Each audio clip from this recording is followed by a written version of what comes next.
Weekendi ambayo tumeiacha ya mwezi huu wa 6 ilikuwa ni weekendi ambayo haitokuja kusaulika kwa ndugu zetu ambao wanapatikana pale Finland, na hii ni baada ya msiba au kifo cha ukatili ambacho kilitokea kwa kijana wa jamii la Wabembe ambao wanapatikana pale Finland hapa Europe. Kiukweli Masifa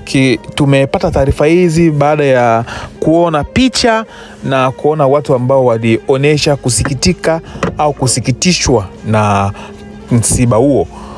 Mmoja kati ya vijana wa jamii la Wabembe alikutwa kwanza amefariki ndani ya nyumba, na hii ni baada ya kufanyiziwa kitu kibaya na kundi ambalo alikuwa akishirikiana nao. Na japokuwa hadi sasa polisi wanaendelea kufanya uchunguzi, lakini kwa kila ambacho tunaweza tukakiongea kwa sasa hivi ni kwamba kijana alikuwa na kundi lake la vijana wenzake ambalo sijui naweza nikasema ni kundi la nini, lakini walikuwa na makundi, walikuwa kwenye makundi yao ambao walikuwa wanashirikiana kwenye mambo yao ambayo inawezekana sio mazuri au ikawa mambo mazuri. Lakini kadri siku zinaenda kijana alitamani kujiondoa kwenye kundi lile ambalo alikuwa na au vijana wenzake, lakini wale vijana wakaona kwamba huyu mtu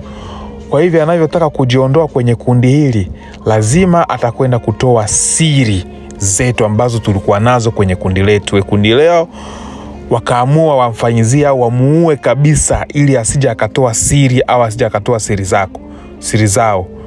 Sasa hiyo ilitokea pale Finland, na Masifa tuseme tu tumetoa pole kwa ndugu jamaa na marafiki wote ambao wanapatikana pale Finland, na niwaambie wote ambao wametusikiliza